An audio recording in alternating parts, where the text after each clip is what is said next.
Hello, Flickin' Fanatics. It's Jesse Swift, and I just got back from seeing Dwayne Johnson in Black Adam and Shazam.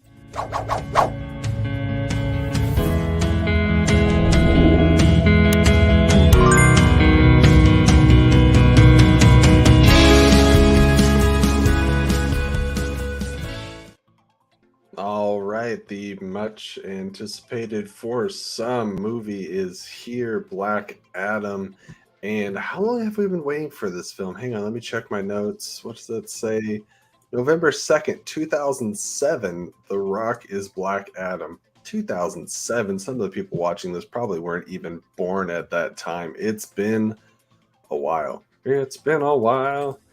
Uh, why did it take so long? And without getting into spoilers or anything, I'm shocked that after 15 years, this is what we got. Now, I want to open up this review um, with no spoilers. I'm not going to get into heavy spoilers right off the bat. I'm just going to talk about some general discussion stuff. So if you haven't seen the movie, you're safe to hang out for a little bit.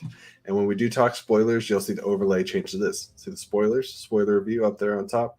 That's what you'll see. But for right now, that's not what we're doing. All right, so Black Adam, taking a look at the critics here, and the consensus is 46% critics consensus and 85% audience. That is quite different. People are often up in arms when you have that much of a discrepancy between the score. Where do I fall?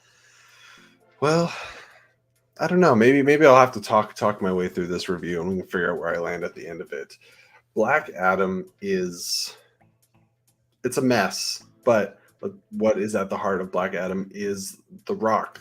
This is Dwayne Johnson's baby, much like Ryan Reynolds' Shepard Deadpool. Now, results may vary on the success of those two properties, but the passion's definitely there. You can tell that Dwayne Johnson cares about doing this character and trying to give us a fun movie. Now, there are pockets and elements within the production of this film where I feel like the talent may not be at the same level as some of the passion. Now, this director, whose name is escaping me at the moment, directed The Shallows and Jungle Cruise. And I had a similar feeling coming out of this that I did Jungle Cruise. A couple enjoyable moments. Dwayne Johnson usually, bringing his typical charm and charisma, but kind of a hollow feeling at the end of it. Like there's something lacking, like a real heart, or just there's no meat, I guess, in the story, and that I think we face some of that here. Now, strengths outside of Dwayne Johnson, the casting across the board was pretty great. Pierce Brosnan is an absolute standout as Dr. Fate. Now, I'm going to get into some Dr. Fate conversations here in a couple minutes, but he was definitely great casting for Kent Nelson. I do want to say Aldous Hodge, I think probably was good casting. And I'm a big fan of him from The Invisible Man. I thought he was very likable. I had a great charm in that movie. However, the script is, I don't want to be too dramatic, but it's kind of terrible in this film. And I think nobody suffers more than Aldous Hodge as, oh shoot, the name is, Hawkman, but I'm trying to remember his, Carter Hall. There we go. I pulled that out of my DC encyclopedia I have in my brain. Anyways, yeah, and there's just a lack of depth with any of these characters. Now, I know we don't have time to go into the origin story for every character and stuff, but brief mentions. There's no mention of Carter Hall being from a planet called Thanagar, and I don't think telling you what might not be in the movie is really a spoiler, or we don't get to Dr. Fate nearly as much as I would like to. And then we have Cyclone, a character that admittingly, I know a lot about DC, or I feel like I do. The character I'm not very familiar with, but she's also present in the film. The plot is lacking.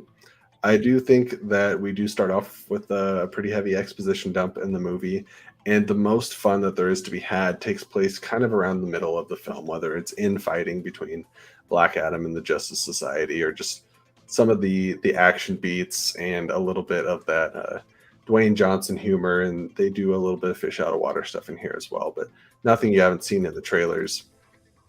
And I found myself enjoying some things, and you may have gotten hints that there are Mortal Kombat level fatalities in here that are gruesome, brutal, and just super gnarly. And that tickled my little Evil Dead loving heart. It did, although the moments are brief and fleeting, and then sometimes excruciatingly overdone with slow mo to the point where it makes Zack Snyder's Justice League seem a little less strenuous. And this is an off the cuff review. I'm just getting home. I haven't really had a chance to process my thoughts. But do I recommend this movie? It depends on what you want in your film. If this is really the definition of a popcorn film, there's action, there's a plot you don't have to think too hard about. The dialogue is often laughable. It's very cheesy. At first, I was like, "Oh, the dialogue feels like it belongs in the '90s," but there's effects in this movie that feel like they belong in the '90s as well. And ironically, when we get to our third act, and in my personal opinion, the third act is the weakest. It's not great. We do get a character reveal, the big bad, and it reminded me of looking at Dwayne Johnson in The Mummy Returns. Now that's an extreme. That's some of the worst CGI ever. It's not that bad, but it reminded me of how bad the lip syncing was, how bad just the whole CGI creation was. I was shocked with as much time as they spent on this movie that was something they allowed to get past the cutting room floor. And I think probably got pushed back with pandemic and stuff. Like I thought they had some time. So there's elements of the movie that feel rushed, undercooked. Part of me wants 20 more minutes to flesh out characters that the movie's actually not really even about. But even with that, they were kind of more interesting. I don't know. I'm a fan of the Justice Society. I'm a huge fan of Dr. Fate. And when we get into spoilers, I have some things to say about Dr. Fate. But I came out of the movie thinking, it's not the worst DC movie. It's a far cry from my favorite, being, Man of Steel. I thought the first Wonder Woman was pretty good. I like James Gunn's The Suicide Squad. It falls kind of in the middle of the muddy DC pile of films since 2013. So not the worst, definitely not the best, but passable or a little less than. Again, I'm really not sure if I want to say it's rotten, but it's really close. It's not very good, guys, or good at all for that matter. So if you have seen it, let me know in the comments what you thought about it, what your experience was like. I mean, miles may vary. There's a lot of people, look at that, like 80% on Rotten Tomatoes. There's a lot of the audience member that's really digging this movie. It wasn't for me, but anyone that follows me on Twitter, follows me on the social medias and stuff, knows that I've been really pessimistic going into this movie, and that's not a way you should be. You should treat every cinematic film going experience with a fresh mind and an open heart. And I tried when I got into it, and I felt like I was there for a little while, and there's just enough things that drove me up the wall that I had a hard time with this movie. So hopefully you guys love it. Ultimately, I would watch another Black Adam movie in the hopes that you have somebody new, both behind the camera and behind the script. You can keep some of the on-camera talent, but it needed more. I think a lot of the characters needed more respect than they got in this movie, and they could have spent more time thinking about the script. Anyways, I want to move on to that. So overall, yikes. I don't know if I give this movie a 6 or 6.5 out of 10, which is, it's not failing. It's a passing grade, guys. I give Black Adam a passing grade, scraping by graduates DC film school with a, I don't know, like 2.8 GPA or something. All right, let's get into spoilers. You have been warned. If you haven't watched the movie yet, we're going to talk full spoilers. Not a whole lot to talk about because, like I said, the plot's not that complicated, but boom, there it is. You can't yell at me now. Spoiler review. Got it up on the overlay there.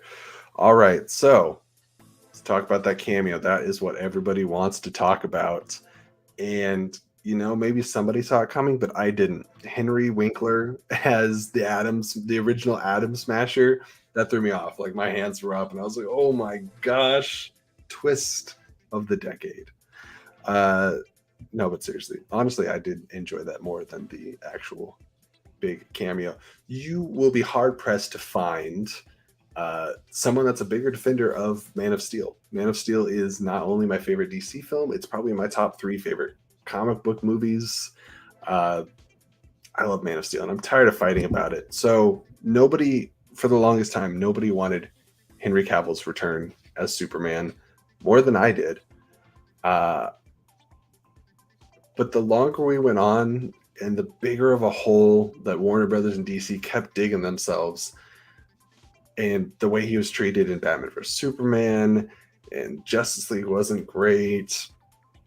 I just thought, you know what? Let's move on. Let's just do a fresh restart. And I'm talking about recasting Aquaman, Wonder Woman, Batman, Superman, just fresh start. And they seem to be indecisive about what kind of things they want to cling on to.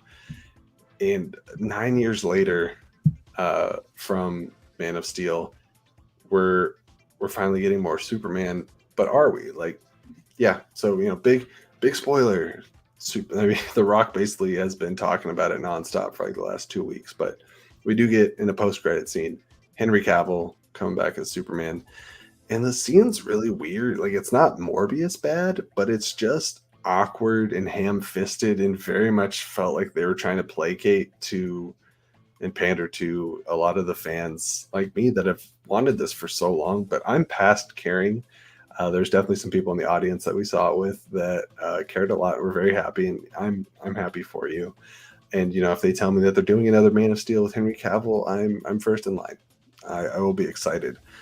But the movie didn't leave me on enough of a high to really be super jazzed about this return. But there it is. So that's taken care of now. We've discussed the big thing. Henry Cavill is, quote, back as Superman. He has returned. No more chest shots or stunt doubles in place of him. He is our current Superman. So that's cool. Other things to discuss. Well, I know it's Black Adam's movie, but I want to talk about Dr. Fate. I'm a big Dr. Fate fan. I loved what we got of Dr. Fate in Young Justice. I think he's a great Justice League Dark adjacent character. He was fascinating in the Injustice comics as well as the Injustice 2 video game. I love Kent Nelson and the spirit of Nobu, which, by the way, Nobu is never mentioned in the entirety of this movie.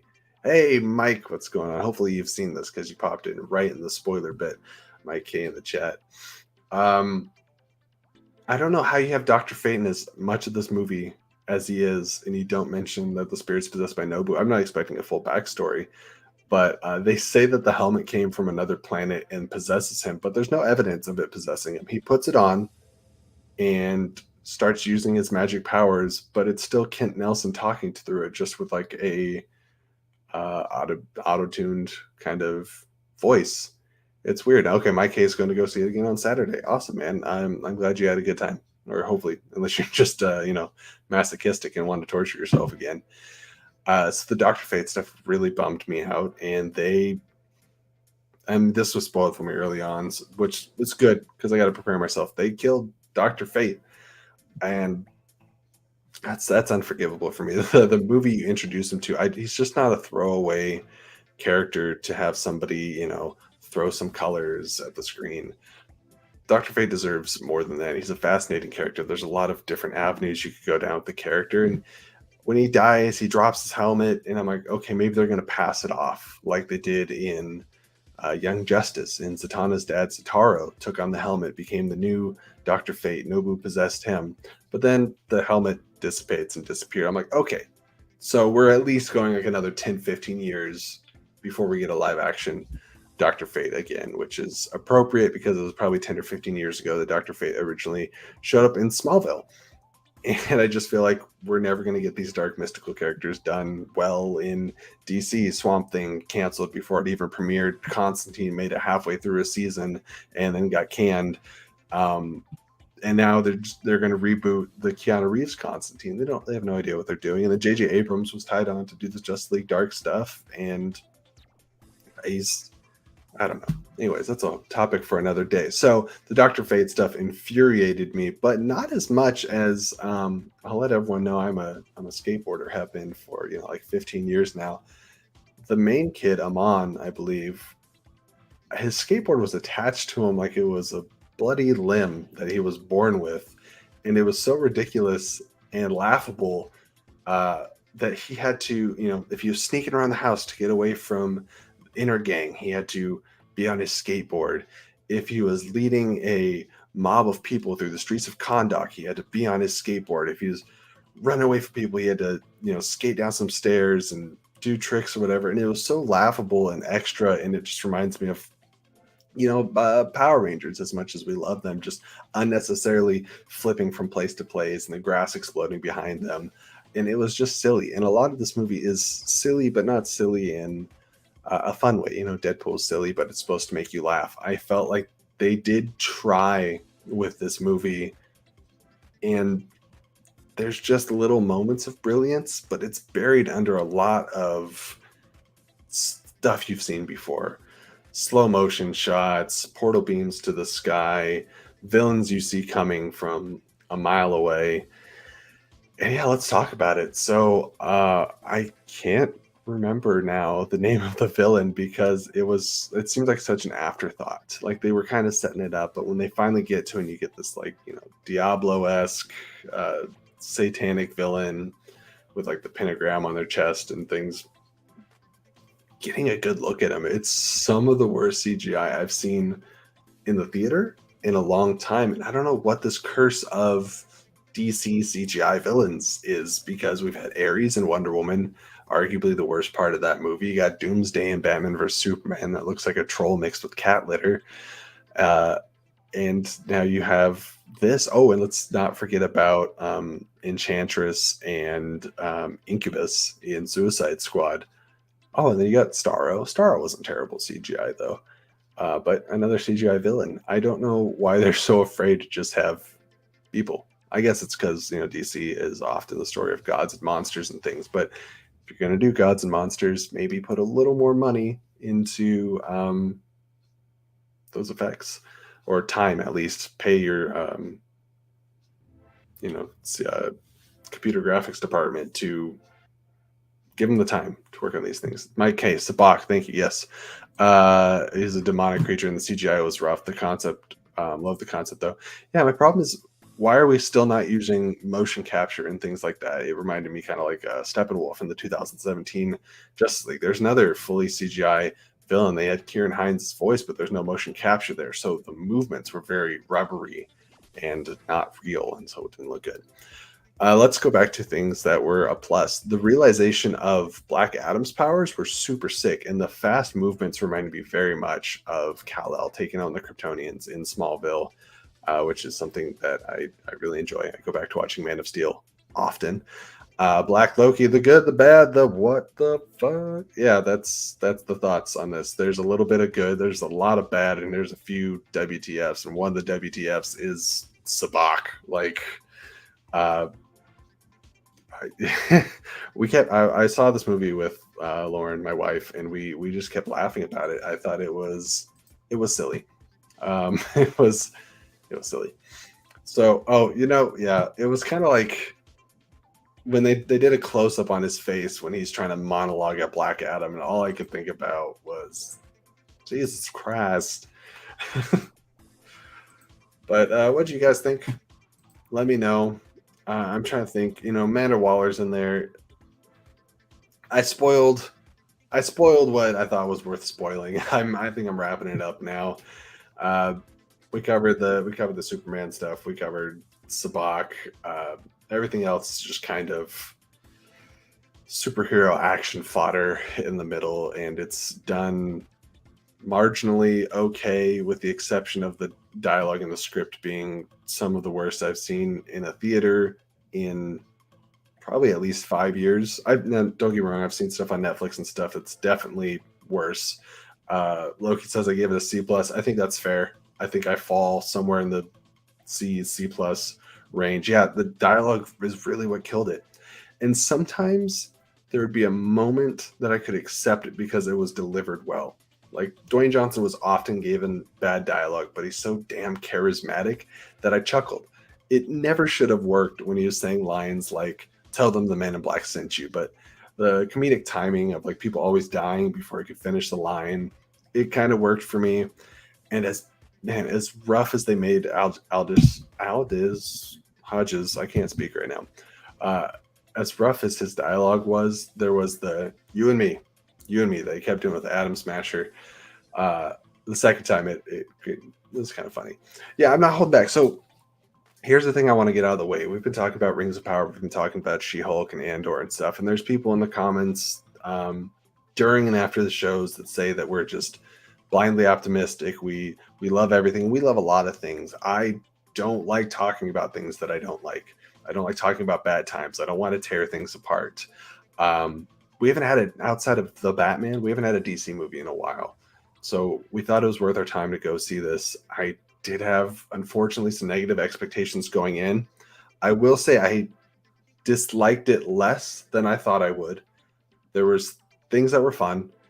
But ultimately not a great entry. There's a lot of people saying Black Adam's going to save the DC universe. I don't know if that's true.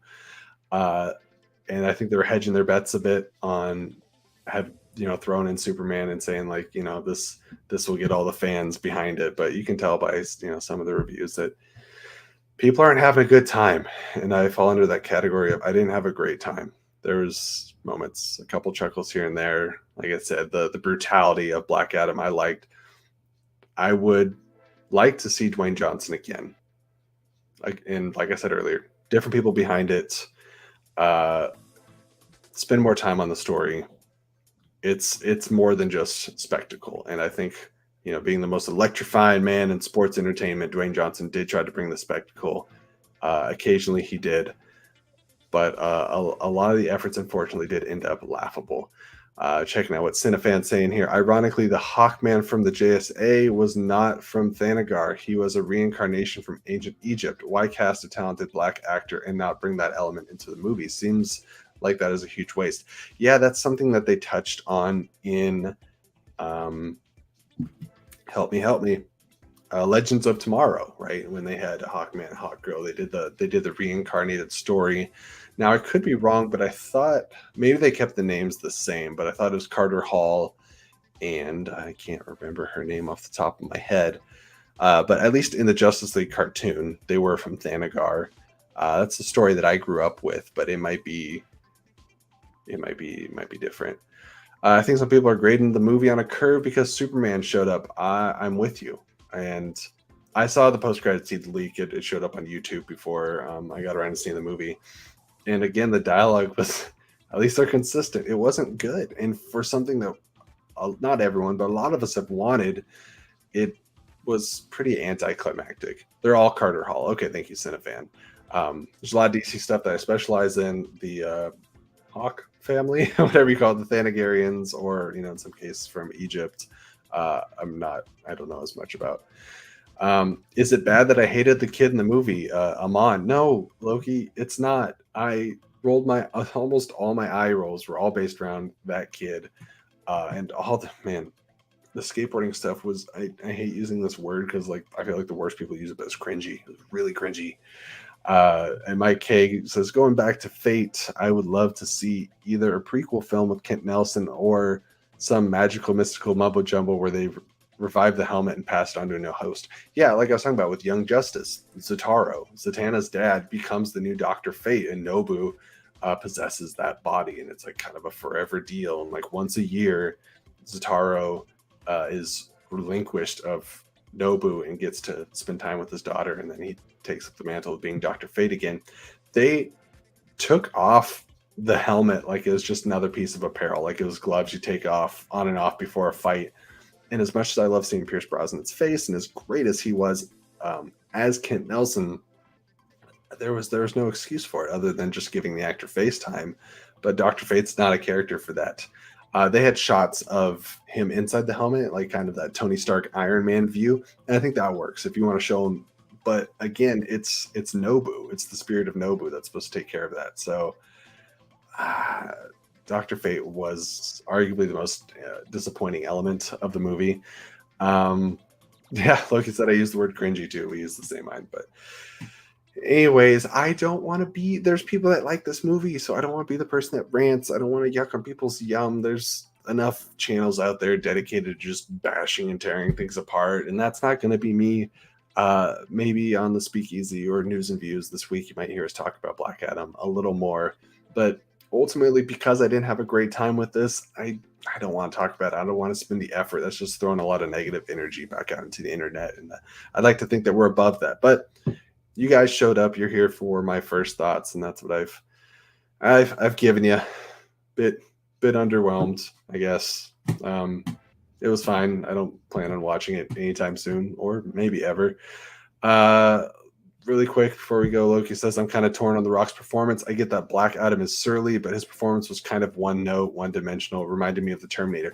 I made a Terminator comparison because the kid reminded me of John Connor in a little bit of the way, trying to tell him to do like catchphrases and stuff like that. And it was also kind of like Drax and Guardians of the Galaxy, kind of that dry performance. And sometimes it worked. Sometimes it was fun. Thanks for you guys recognizing I'm just being honest. I think everyone knows who you are. I had fun with the fight scenes too, man. That tickled my Mortal Kombat fancy. It was a good time. But hey, if you guys haven't already, you can find it on our community tab, or also if you scroll through Twitter a little bit, or just look up on Discord, flick in Reel. If you guys have Discord, we have a Discord, and there is now a spoiler chat channel for Black Adam. I haven't gotten in there yet, but if you want to continue talking about it after the show, you can. It's there on the Discord, and we're going to try to always update it with new releases coming out. And if there's one thing I am sure about after watching this movie, it's that I am very excited for Wakanda Forever. It's always nice seeing that trailer on the big screen. Right around the corner, we got Wakanda Forever and Glass Onion, the Knives Out sequel, which I did get a screening to go see it in theaters, because it'll be in theaters for a limited time. So keep an eye out for those reviews, and we'll be talking about Andor on our weekly shows. But I appreciate everyone coming by and listening to me rant and rant and rant about Dr. Fate and Black Adam and this movie. Hopefully, not too much more of this, but hope you guys had fun with the movie. Hope you guys had fun with my review. I'll catch you on the next video. Until then, keep it real. It's been a pleasure. Bye.